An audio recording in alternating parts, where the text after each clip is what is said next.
technologist, and actually we met when we were PhD students, wasn't it? It was some years ago now at Assets conference. I'll not say how many. I'll not say how many years ago. Was it? Right. Okay. Oh, sorry. Nothing.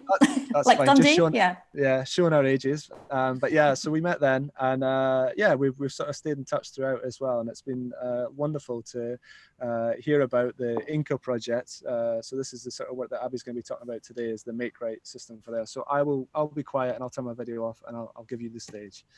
Hopefully you've got access to share your screen and things as well. Yeah, that's looking encouraging.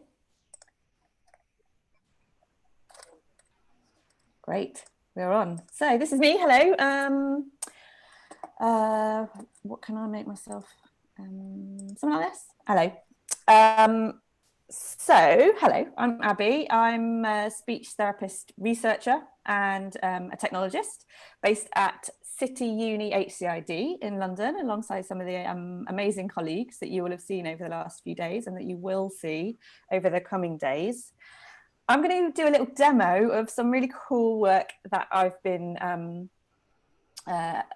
lucky enough to be attached to at City. And particularly I'm going to be talking about MakeWrite, which is an app that we've developed as a part of the INCA project at City University. So before I start talking about INCA, I'm going to talk about like my main research passion, my main clinical passion, and topic of work is aphasia. So to introduce you briefly to aphasia, aphasia is a condition which is an acquired difficulty in language. So it most commonly happens after people have had a stroke. In fact, 1/3 of stroke survivors will acquire this new bit of damage to their language system as a result of the brain injury that the stroke has created. So aphasia can also result, because it essentially is a bit of damage kind of in the bits of your brain that do language, it can also result from traumatic brain injury. So that could be a car accident, or a bang on the head, gunshot wound, or a progressive neurological condition, such as dementia, can result in a slow, gradual change in people's ability to make use of their language system. So the focus, the largest group of people who are affected by aphasia are indeed those who have had a stroke. And those are the group that I've worked with really closely in doing this work at City. So what you'll see next is a little video of me not talking anymore, but actually somebody with aphasia telling you about his experience, because I think that's far more valid than me talking to you about it as somebody who doesn't have it. So I'm going to give him the voice. This is a gentleman called Nick Can, and he's somebody who I've worked with recently on a project, and he's very generously allowed me to share his video with him. So hopefully I can share it with you now. Here's a little clip of Nick talking about his experience.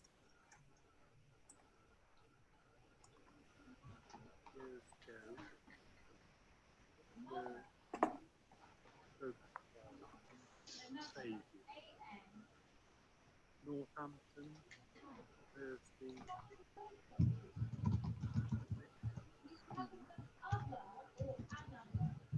speaking, Mike, aphasia is of common people stroke, meaning that... Abi, is the audio shared? Can't. Did I not share the audio? I can't hear it. I'm not sure. Right. Okay. I think it was coming through. It was just very faint, Abi. Okay. So I don't know if you can adjust the settings, maybe. Yeah, I'll do it again. Apologies for that. Thank you. Nick Can. Better? 6 years ago, the stroke of aphasia. Northampton University, 6 students, speaking, Mike, shock. Aphasia is of common people stroke, meaning the survivors not naffed the speech difficulties.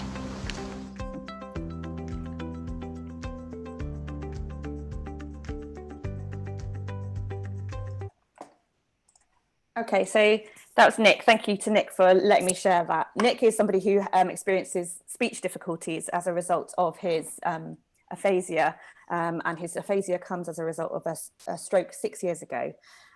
You could see some of the difficulties Nick had in expressing himself, and he was using written notes there to support him. Aphasia can affect 4 modalities of communication. So it can affect your speaking, and that's where it's most obvious often for us as an observer, but it can also affect your understanding. So it becomes more difficult to understand the kind of stream of language that's coming into you as well. And not only does it operate in the verbal modality, it affects reading and writing as well. So your ability to read things and to express yourself in a written form can be affected by aphasia. Now, everybody with aphasia is different. So one person might have relative strength in their speech, but have some difficulties in understanding. And some people might be able to use writing to compensate, but it's a variable profile for everybody. And similarly, much like any other spectrum condition, there are levels of severity. So some people might experience more mild difficulties, a bit like, if you want to empathize a bit with this, if you go to a country, let's say, where you studied the language at a GCSE level, and you can kind of get the gist of what's going on, but some of the subtle nuances or your ability to express yourself isn't full in the way that it would be in your native language. Or you could contrast that to a more severe situation where you go to a place where the letter script that's used in the writing and the spoken language is completely new to you and novel to you, and therefore you are much more reliant. As you can see, I gesticulate a lot. You're much more reliant on the non-verbal cues that people provide for you to support your understanding and to express yourself. Okay, so that's aphasia. And apologies to anybody who I've preached this to before. I'm such an advocate of raising awareness. It's a really poorly known condition comparatively, and I'm really keen that anybody who listens might have to listen to me more than once say things, but please go out and preach it, tell people about it. It's more common than other conditions such as Parkinson's disease, but far less well known. So that's aphasia. And now let me tell you about the INCA project. So the INCA project is something which I've been a part of at City. And the INCA project is kind of a smushed up way of saying the title of the project, which is about inclusive digital content for people with aphasia. And so if you've got communication difficulties like aphasia, it can be very difficult for you to engage in written activities.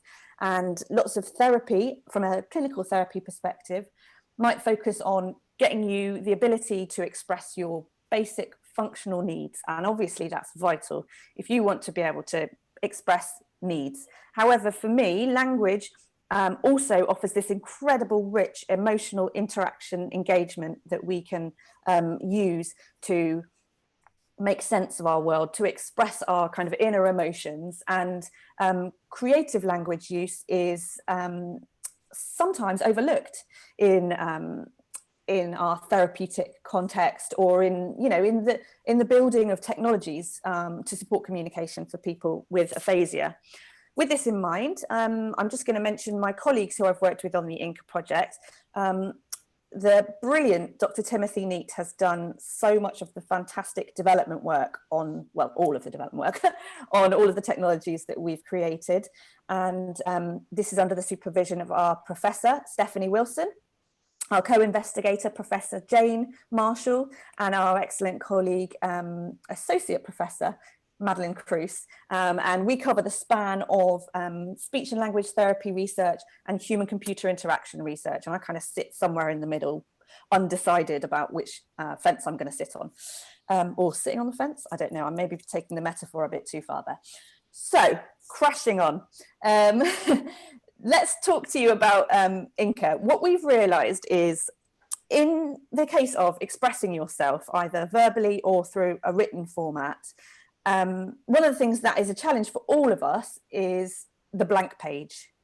It's very intimidating to start from nothing and get something out there. And one of the key facets, one of the key features of aphasia, in fact, is a real challenge in word finding. The way it's described in the literature is word finding. So that ability, that sort of tip of the tongue state that we all sometimes experience, is massively exacerbated in aphasia. So the ability to put your finger on that word that expresses that sentiment that you're trying to convey, and that can affect you in the written form and in the spoken form, as I've mentioned.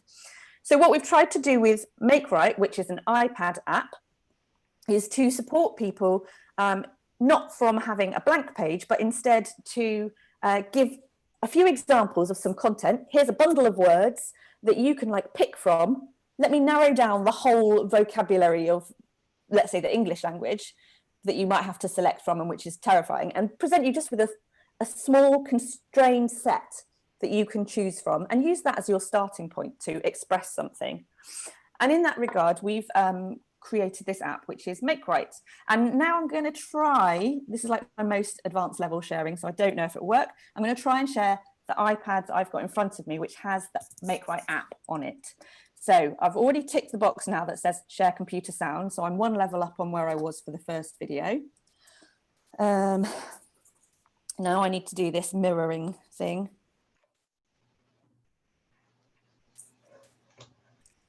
This looks encouraging. Okay, I learned these tricks from my speech therapy colleagues who are doing this all the time in their practice. They use this as a tool for doing practice, sharing their iPad. So here you go. You can see the iPad that I've got in front of me, and I'm going to open up MakeWrite. This is MakeWrite. We're on a demo session, so I want to show you what this does. So the aim, now if I point at this, you can't see my finger. This is a mental exercise for me. MakeWrite, what about, can you see my mouse if I move my mouse around? Okay, there we go. Thank you. MakeWrite, this is the landing page, and essentially it's a 4-step process for doing a bit of creative writing. Your first step is to choose a text that you're going to sort of raid, if you like. That's going to be your starting point. You're going to raid it, and then the computer will automatically erase some elements of it. So to diminish the number of choices you've got to make, it will give you just a few keywords from that text that you can then use to arrange and assemble into a new piece of creative writing. So this is drawing on principles of constrained creativity. So let's talk through this. I'll press begin. Right, page 1. What you can see here are a number of starting points. Here are just some poems, some nice bits of creative writing that come existing in the app already, but you can also add bits of text that you might want to add. Winking, blinking and nod, this one was chosen by one of our co-designers with aphasia as a poem that he used to read with his children. It's a beautiful poem. However, it has that unfortunate side effect that if I put the speak aloud, that some of the words come out mispronounced and a little bit offensive. So I won't use that one. Bird is actually a poem that was written by a co-designer who worked with us who has aphasia. So let's use that as our starting point. And when I click on it, you can see that it appears here on our scratchpad. So we're going to raid that poem and go on to the next page. Now, what this page shows you is like the automatic redaction process that you can cycle through to generate your little set of starter words. So if I press the update button here, it will cycle through and just randomly give me a selection of words from this. If I want to try and get a few more words from this, I can slide this slider over. So I get maybe 10% of the words popping up. And this button down here, 1, 2, 3, I can choose whether I'm looking at individual words on their own, or pairs of words, or trios of words. And that gives me little islands of grammar, little phrases that might pop up. So let's take those. I've selected some words. I've had a go at this process where I'm randomly cycling through. And now I've got like what is essentially a fridge poetry exercise.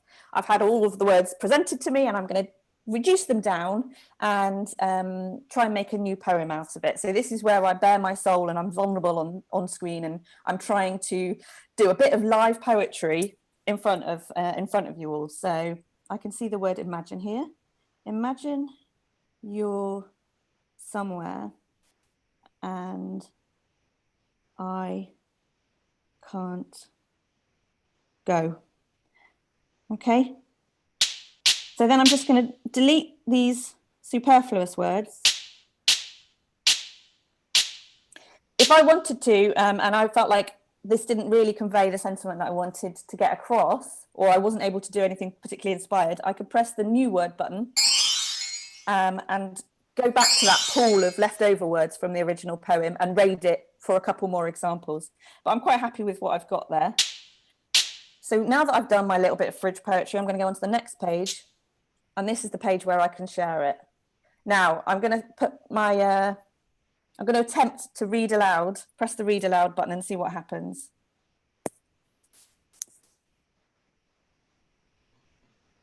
Imagine you're somewhere and I can't. Okay. Speech recognition still needs a little bit of work, but it's good to have a goal to aim for. So this has read aloud the poem that I've created. It said, imagine you're somewhere and I can't go. And that's already very different from the sort of text I might be able to elicit if I was using an augmentative communication device, which was based around my functional needs. Now I've got this, if I wanted to share it with my friends or save it, I could click Save to Photos. And what that does is that takes a snapshot, sticks it in my photo, my camera reel. Or I can hit share here and I can go to any of the device, any of the kind of other apps that are on my thing and share it through them. So if I've already got an email client that I'm happy to use, I can send it through my mail. The final thing that I'm just going to demonstrate is this last button, tweet. Ta-da! So now this has automatically generated a tweet that I can just hit tweet on. And that has sent a tweet to the world with my new poem. And now if you go to Twitter and you have a look for the hashtag MakeWrite, my poem is out there in the sphere and as a piece of MakeWrite poetry. So that's the little demo. I'm stopping sharing that now. And just before I close my description bit, I'd like to share with you kind of what we've done with this app since we developed it. So we launched it on World Poetry Day last year, I think sometime in March 2019. And since we launched it, we have used it in groups with aphasia groups and with lots of authors with aphasia. And we've now collected some beautiful poems that have been written using the MakeWrite app and the authors are people with aphasia. And I'd like to share with you 3 or 4 readings that we've got some very special people to do of our poems, if you'll bear with me. This does involve me being able to share my screen successfully again. Let's try this one. Right, can you see this? Joy and pain. Oh, okay, that's my favourite one. I'm going to save that one to the end. Let me just go to one of the other ones. Right. So this is Juliet Stevenson, who's an amazing actor who has read a poem, one of our poems for us. I can't look at the bird. Too far. Fly somewhere. So that's Juliet reading a poem. Thank you. It's pretty special. Now I'm going to introduce you to somebody who you might recognise from Britain's Got Talent. And I'd like to draw your attention to his T-shirt. I run better than the government. I'm just going to leave that there. Test. Test. Endless wastes of white rounding about shrunken thunder. I'm flying very far, imagine bird fly. Beautiful stars live in the old river. So thank you to Lee for doing that one. And then I've got one final one from somebody who's my personal aphasia hero. That's Edwin Collins. And he is not only an amazing performer and singer and one of my favourite musical artists, but he's also been living with aphasia for a long time and is one of the few people in the public eye who has aphasia and speaks publicly and produces albums. So here's his reading of one of our poems.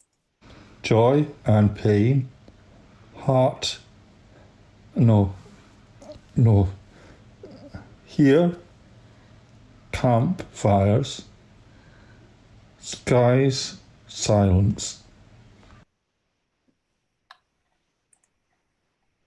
And that, ladies and gentlemen, is the end of our poetry recital. So I'll draw that to a close, my presentation of things there now. And that was a world premiere. We'll be releasing those on Twitter next week. So if you see those appear on the INCA project, please do tweet and retweet and help share and raise awareness. We've got lots more goodies to come, but that was a little teaser for you all of what we've got in store for you next week. That was wonderful, Abi. Thank you. Really, really is nice. And I've said to you hundreds of times before, a huge fan of this work. I think it's particularly inspirational. You know, as we've talked about many times, you know, a lot of the stuff that we tend to see focuses more on the sort of utilities of being able to communicate, whereas I think the ability to sort of be creative with that as well is something that is all too often overlooked. So yeah, I think this is wonderful work, and more than that, I guess I'm jealous of your contact list now on your phone as well. So I don't even know how you arrive at meeting these people, but yeah, years and years of work. I've been plugging these contacts for years. Oh, I see somebody's trying to join the room. I'm just going to admit them here. So feel free to ask questions in the chat, and if people want to unmute themselves, then please do. I guess mine's is maybe more of a sort of mixture of a comment and a question, I guess. I see the really interesting thing with the MakeWrite is, you know, the ability to sort of work from an existing piece of text and then to sort of create your own pieces from that. I think what was quite exciting today as well that you showed us that sort of quite circular in that a piece that's been created by somebody else then equally becomes then the starting point for another thing. And I imagine that must be quite uplifting and inspirational thing for that individual now to see that their work now is sort of inspiring others to kind of go on and to take this up as well. And I guess the other thing is it seems like you've kind of created this beautiful pipeline of not only onboarding and supporting people in terms of taking up creative writing, but, you know, your connection of pushing this straight through into Twitter. You've got publications out of this. You're actually able to sort of directly publish and actually have that work out there in the public domain immediately as well. So I guess I'll do that classic thing of what's next, but with the caveat that I'd be interested to hear whether that's an area that you are exploring. Is building more into this sort of this continuation, this sort of evolution and sort of working and reworking with each other's pieces, and whether that's something that we might see in the future. Yeah, definitely. Thank you. So what we've seen is MakeWrite was the first app in our INCA project, and the basically the reason we got the funding for the INCA project was that we were exploring ways to create and share digital content online for people with aphasia who have a much more passive presence on social media, so they consume media more than they're able to voice themselves. And, you know, plenty of us are lurkers on social media, but we have the option, should we so wish, to put our voice out there if there's something that we feel passionately about. And expression is more challenging, like the technological side of things are more challenging for people with aphasia. So we've really set out with the aim in this project of not only thinking about what's the technology itself, but what is the infrastructure that it works in, and how can we get stuff that people make out beyond the bubble of people who already know about it. How can we kind of use this to promote awareness and raise voices, authentic voices, not just me talking about aphasia, but actually people like Nick, people with aphasia themselves getting their voice out there first and foremost. And so, as I said, MakeWrite was the first of those, so it's the most mature of those technologies, but we've subsequently done a lot of other technologies as well. And we've done a series of workshops. And we've done this incredible workshop with a charity, an incredible charity called Discover, who are an aphasia charity in Surrey. And we did a 6-week creative workshop series with that group, and started from the very basic starting point of making marks on paper and drawing physically on a piece of paper, and then gradually over the weeks incorporating that into digital technologies and using that to build and implement and weave together the outputs that people have started with, like, and re-edit and, like you say, really go through this cycle. And we're, you know, if COVID-19 hadn't come along, we would have been presenting that work at a big gala showcase on London South Bank in May. But sadly, we weren't able to do that. However, the very nature of this project and being digital means that means that we're actually forced to do this online, and we've had to be more creative and think about, you know, can we create content like those poems that we can start to use to get this message out there. And I'm delighted to say that we've got lots more digital content that we'll be sharing over the coming few months to really perpetuate, like you say, and really invest in this cycle and kind of try and move things forward. So thank you. I've just spotted a comment in the chat, which is a really vital comment that everyone always asks us, which is this iPad only?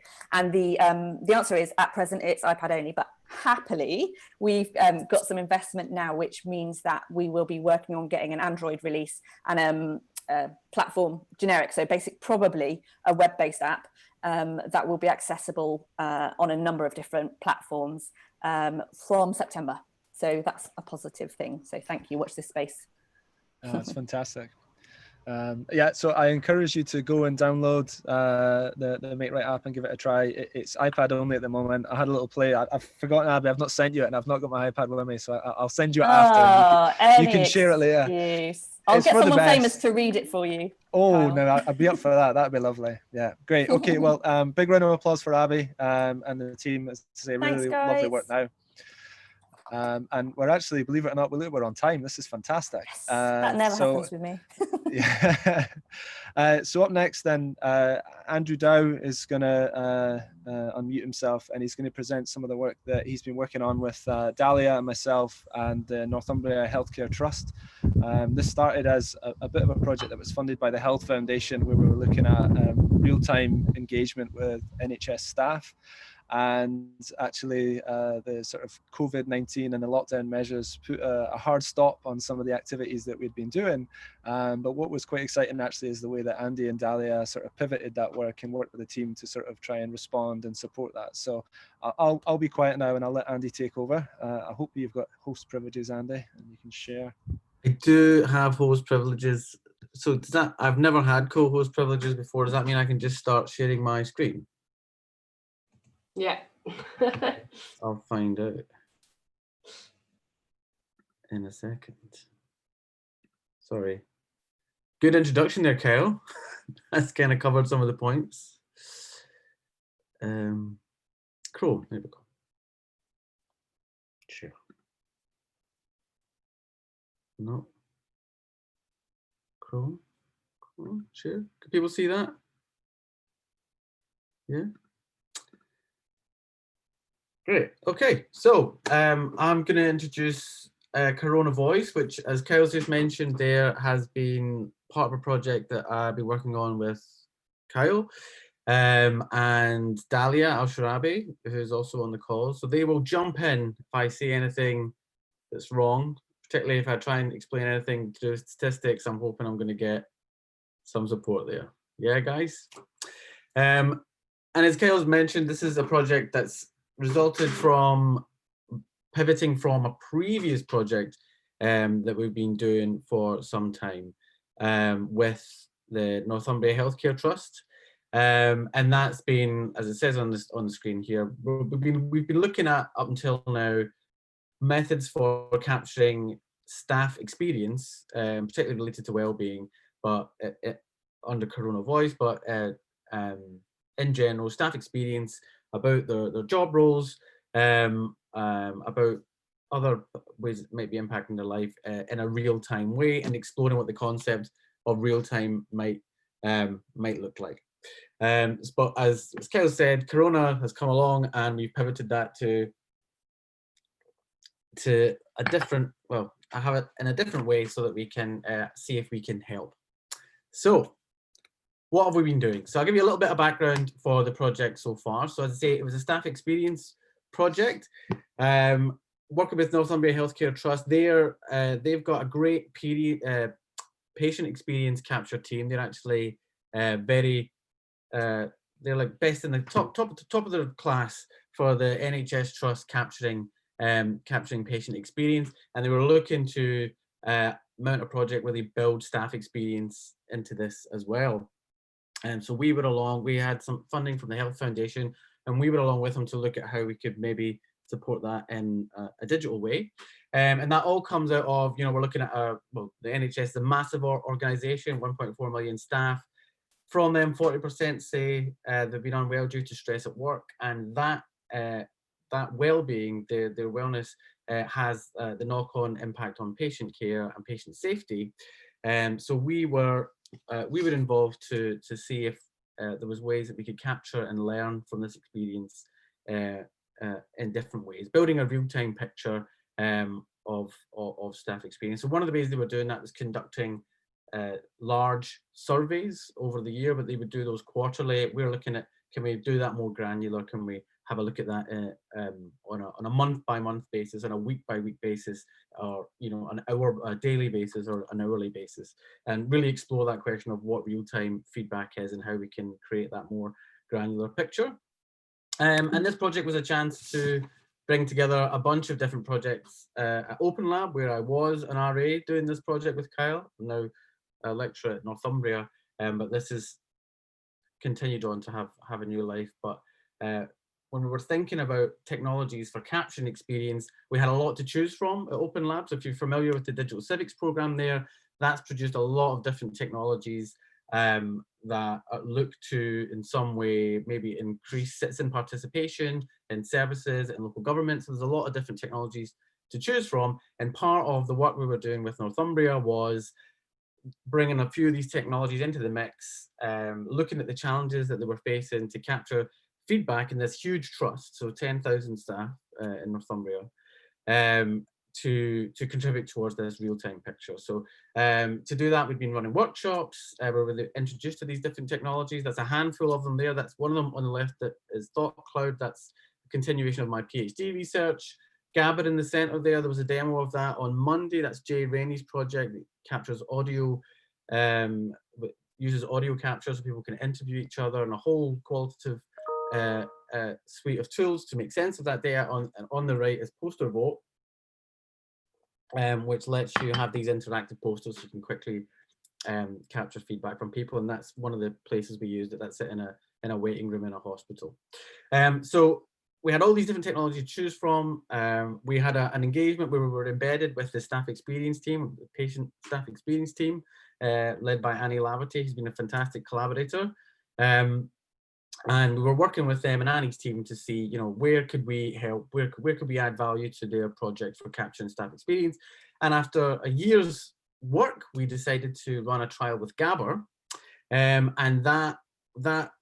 so that this is the, you know, the combination actually of maybe longer than a year of engagements. We will finally run a 6-week trial of Gabber with physiotherapists in the NHS. We were just coming to the end of that project, and coronavirus became the main thing on everyone's agenda. So Kyle mentioned we then sort of tried to pivot the project and look at ways that we could help. So how could we help Annie and her team understand staff experience, but in a way that was going to be much more granular, because now things are changing on a daily basis. No one really knew what was going on at the beginning.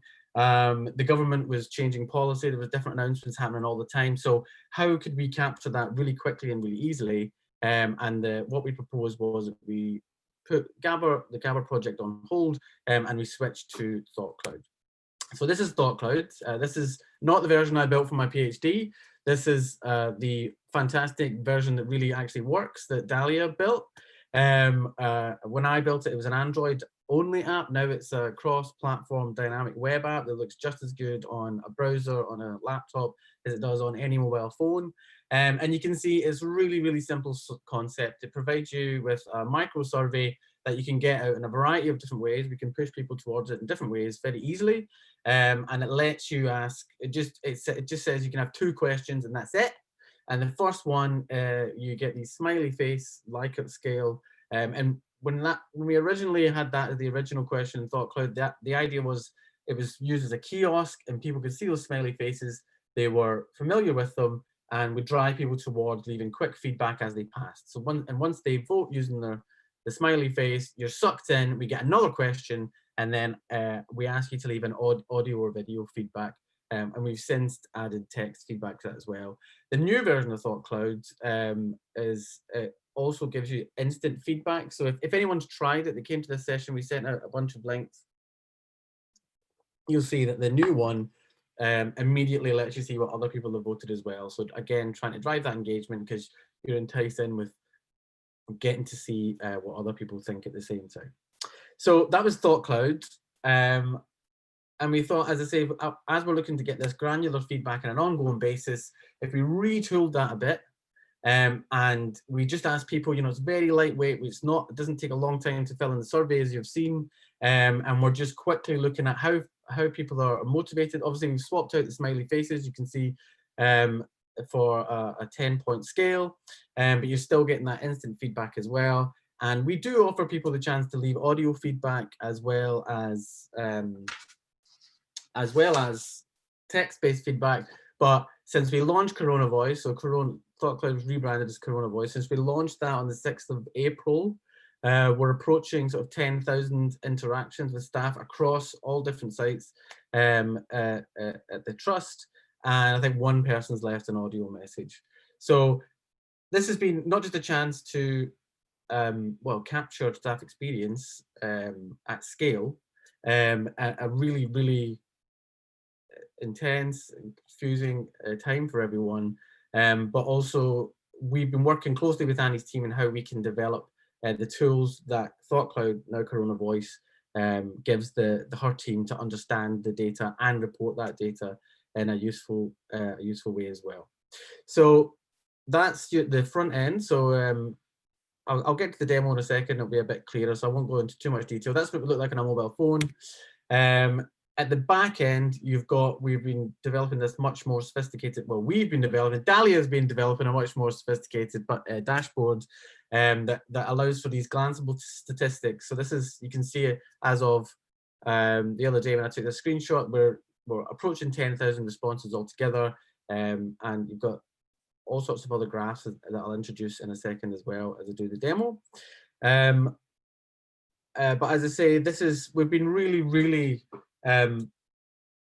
pleased with how useful this has been for Annie and our organisation. We had no idea how well this would be taken up, but it's actually now something that is used for decision making and looking at what challenges need addressing in different sites and where they can focus their energies. It's brought into executive board meetings, and we've heard that some executive board members, this is the first thing they look at on a daily basis when they come in to check, to take the temperature of how people are feeling across the organisation. And Annie and her team using not just this dashboard to look at how motivation is changing, but looking at the media that they collect as well, the text-based media, to look at the different problems. They generate a report every week that can go to it goes to Gold Command, and then that can be then disseminated to where it can have an impact. And one of the really lovely things we've seen from this project is not only is it people saying practical things to do with PPE, or not being able to connect from working from home, but also people have been giving shout outs to their colleagues and really naming staff that are doing an amazing job and how they're supporting each other. And it's become a real focus point for people celebrating how their colleagues are supporting each other, how they're pulling together at this difficult time as well. So I'll stop talking there and I'll move over to our actually demoing the sort of workflow. If I can come out of this, yes, CoronaVoice demo. So if you've tried this already, you'll know it's pretty simple. So the way that the NHS have been using CoronaVoice, although it's set up so if you go to this on your phone, it will encourage you to save it to your home screen, so you have it there all the time to contribute feedback, so we can hear again and again from the same person, but also people have got the chance to add as much feedback to it as they want.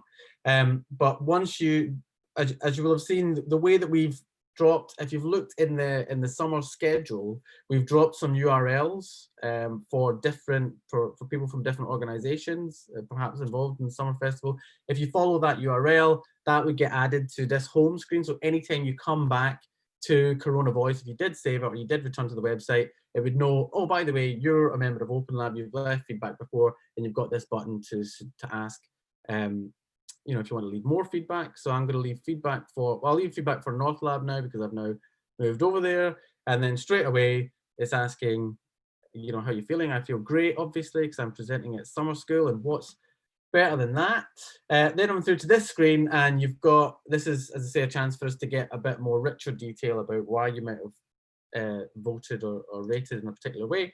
And if we're not allowing people to leave audio or video feedback at the moment, just text feedback, but you can add those in. So I'm going to say, I'm going to leave some feedback saying, I'm having a great time at HCI Summer Fest. And then, of course, you've got to tick that you read our terms of use and privacy policy. And we give people the option of making their feedback public or private. Because in the past, we've used this, we've used it at events where we've then played videos of people on at the end of events or made videos that we want to disseminate about how people have felt at a particular event. So I submit the feedback, and there you go. That's everyone from NorthLab. So me and my colleagues, that's how we feel since this survey has been live. And as I say, you can come back and do that again and again. And I should have shown you. It looks just as nice on a mobile phone as it does on a. There we go. Ooh, look at that, lovely. Okay, so the interesting bit is well, not the interesting bit. One of the bit that we've really been developing recently has been the dashboard in the back end. So let me show you that now. So I can now, so if we're looking at the HCI Summerfest, so we've had 10 responses today, 11 yesterday. Our average rating is looking good, looking happy. Nearly a third of people are returning, and 20% are converting into actual comments, and the sentiment that we're doing is showing, you know, we're not doing too bad. We have these relative distribution statistics of, oh yeah, actually, so the comparison from today with yesterday, yeah, it's not great, obviously, because we've not got a lot of people answering this one. There's a spread of ratings, what people are saying, so people are looking generally happy. And then the breakdown by the different sites. We say sites here. Originally, ThoughtCloud had this concept of sessions built into it. So if you are running the same event again and again, how we've used that with the NHS is people can, that's been split up across different sites across Northumbria. So it's a massive area. There's a lot of different hospitals. Kyle, do you want to add any more detail about the beautiful statistic end? I think it's maybe too much. It's too early in the day for some numbers like that. But I mean, I think the sort of, to reinforce the point here, that everything that's on this dashboard, this screen, it was part of actually the workflow that Annie and her team were going through with the data. So when we first sort of pivoted, they were doing sort of exports and downloads of the data, and actually Andy and Dalya have been working with them to think about actually how they streamline that process. So for them, you know, the challenge isn't just in sort of capturing the data, it's then actually trying to be proactive and respond to what they're learning through the system as well. So it's sort of, while some of these things might seem sort of out of place in terms of how we might report and talk about this in academic settings, it's the information that they were needing to sort of communicate and have these conversations with management or Gold Command or whoever. So it was sort of, yeah, really sort of grew out of necessity for a lot of these things as well. Yeah. So you can see this is the actual live CoronaVoice survey. So these are the different sites. You can see, you can get an idea of how they're feeling across the organization. And then we also have, but I won't click into it here, we also have the feedback media, in this case, the text, comments if you want to dig into specific parts of the data. So I won't obviously show the live comments, but this is what you guys have been saying. And someone said they're having a great time at HCI Summerfest. I don't know who that was. And you can see this is presented along with a sentiment, so a quick sentiment score that's computed based on the text, but also is you've got the rating as well alongside it. And this has been used, for example, to look at, well, actually some really interesting results come out of analyzing some of this data. For example, people in a hospital frontline setting that are facing the virus on a daily basis, feeling more confidence with PPE and using PPE and feeling safer than people in like a back office or a setting feeling, you know, afraid to be within their workspace. But we've got a lot of, so we've got 10,000 nearly actual ratings, and about a third of them have converted to these text comments. So we've got an amazing resource here to really understand what's been happening on a day-to-day basis across the epidemic. And the last tab here just lets people change. You know, you can change. They don't actually need us to do any of this anymore. They can reconfigure CoronaVoice as they see fit. If they want to change the questions, if they want to add in, you know, other ways of collecting feedback. Okay, so that is CoronaVoice. Dalya, Kyle, have I missed anything that you should have mentioned there? No, I think that's good. I mean, I think so.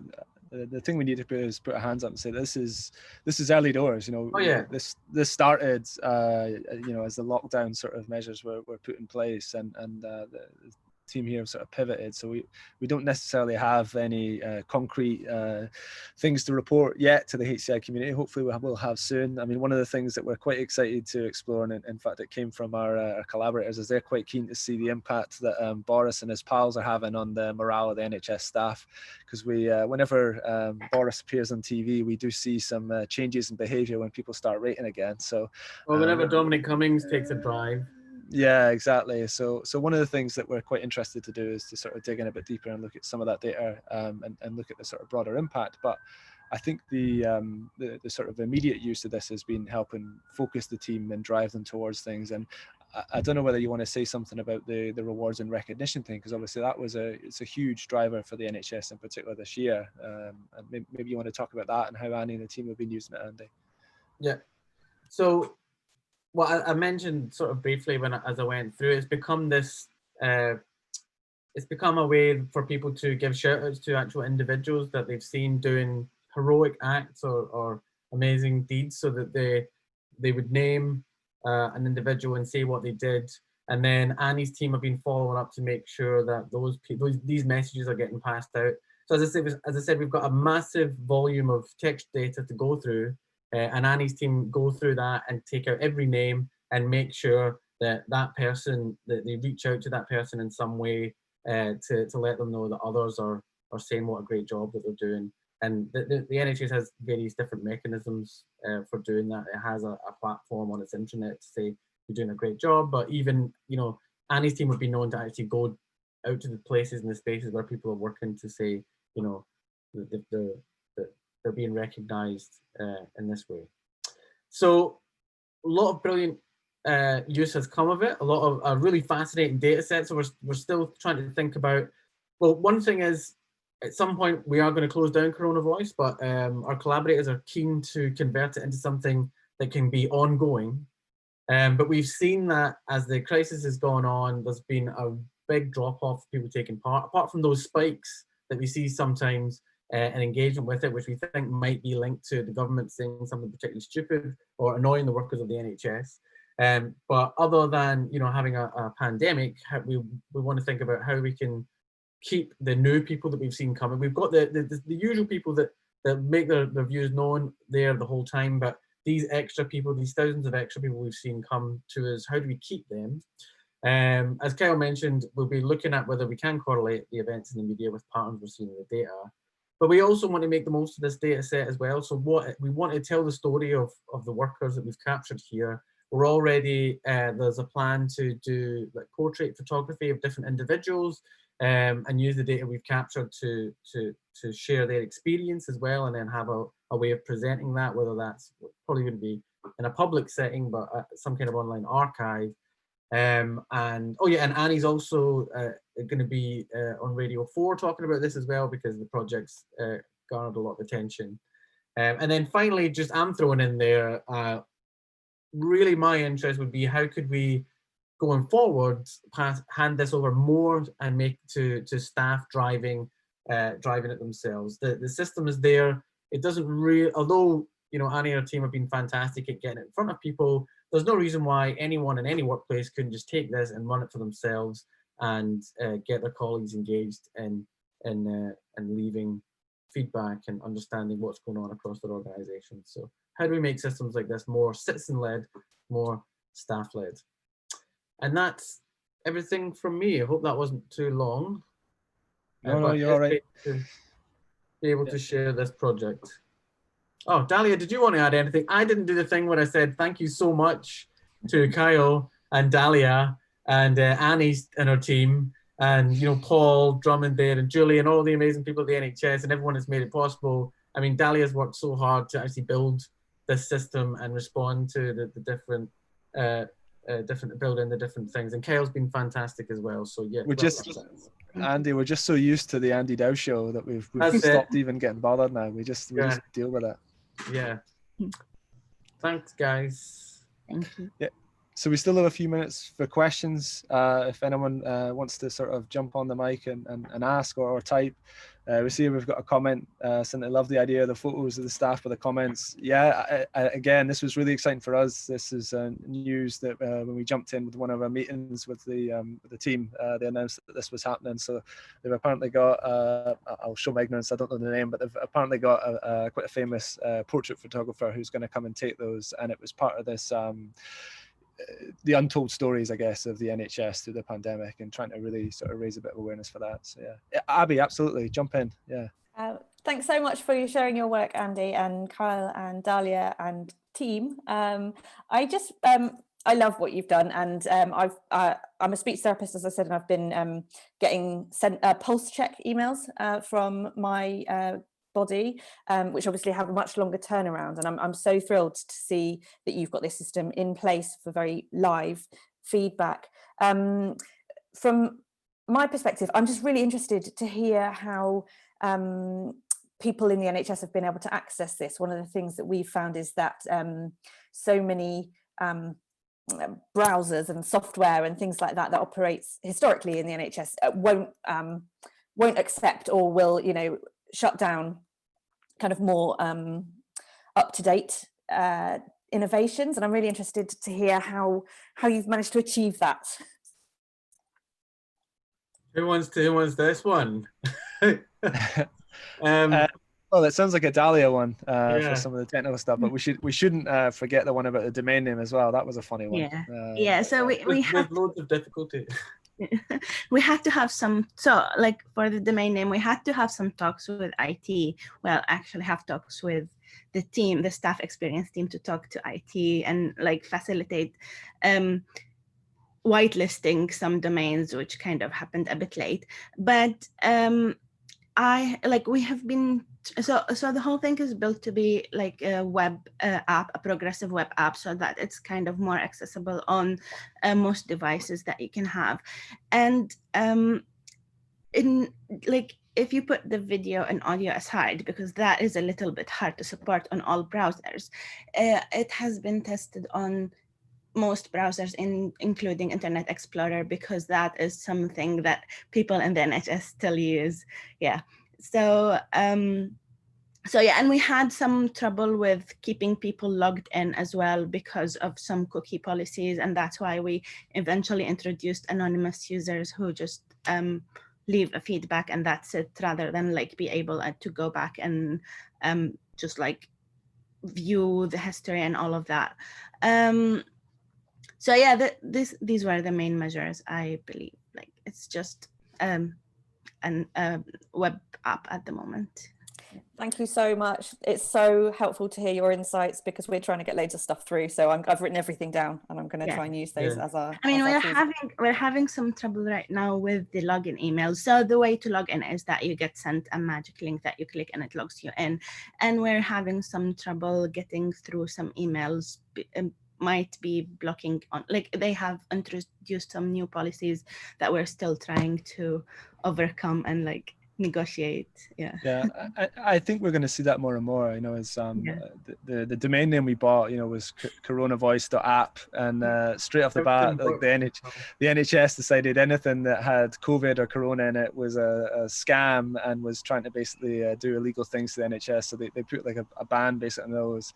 And then the most recent one has been that they've been sort of tightening some of their mail and doing a lot more mail checking and scanning, as we're seeing in even their academic institutions as well, because it's a sort of rise at the moment. So yeah, I think one of the biggest challenges that we continually have when we engage in these types of projects with NHS is that you've got so many layers to sort of peel back before you even get to the interaction of that person on a device. And there's a lot of sort of nested conversations that you kind of need to have in order to get over some of those things. But yeah, for the most part, it's been pretty good. And where all else fails, they jump on their phone and a mobile network outside the NHS, and at least then they definitely get access. I don't know if I was clear enough about the main way people have engaged with it is they get an email every week with a report of what's going on. I mean, the trust's been brilliant at keeping people up to date, but once a week in these update emails, the links were dropped in there along with, you know, learning from the last week. So I think most people are probably doing it, and correct me if I'm wrong, Dalya, but are doing it through their browser on the machine at work or at home now if they're working remotely. Obviously, you know, we have scope to like put it on posters so that people can use their phones to use a QR code to get to it. We have loads of different ways to drive people towards it, but hanging a I mean, we have lots to say about the challenges of doing anything like this in the NHS. We need another session for that, Andy. We didn't use Thought Cloud in the first place was because, you know, if you want to have a kiosk, you want to put a tablet anywhere in a ward or anything, that's not going to happen. Even putting a poster up like Poster Vote, the amount of red tape to go through to get that poster on the wall that I showed you. So in the end, we're trying to push people onto their own phones, actually. When we did the last deployment before this one. But again, there's whitelisting, there's all sorts. So a dynamic, progressive web app, well, we think is the way to go at the moment. So yeah. I mean, I think we saw the barrier to downloading apps for some of the other projects where that was a requirement. It definitely hampered participation where people are a bit more reluctant to do it. I know that they've sort of worked their way around that with these sort of instant access apps and whatnot, but I think here, where there wasn't really a need for it to be something that was installed on a device, it sort of worked really well in our favor for us as well. Just to pick up on the comments in the thread, so Dasha, I'm afraid we had to update the schedule. We were a bit concerned about trying to squeeze everything in for time, and I'm equally disappointed that we're not getting to share the together with you today. But what I'll do is I'll type my email address in the chat, and if anyone wants to have a demo of that, we can set up something outside of the HCI Fest, because I know Louise and Linnea would love to share that with people as well. We were just concerned a bit about time, so I promise to set something up, and we'll have another one. So I'll type my email address in there, and if you email me or share your email address, I'll make sure to invite you and we can set something up. But yeah, I think we're sort of on time now. So I just wanted to thank again our speakers for today. It's always a pleasure to hear about MakeWrite and the INCA project. I think it really is a wonderful system. So I encourage you all to go and download and use that and give it a try. And equally, please continue telling us how you're feeling and how you're surviving through CoronaVoice. If not least, you might even get a shout out in Andy's next publications on us. And yeah, so that'll be exciting. We'll see how everyone survived their HCI festival. But yeah, so thank you to everyone as well who joined us. Cheers. Thanks, guys. Thank you. And Abby, if you could share your email address, that would be fantastic.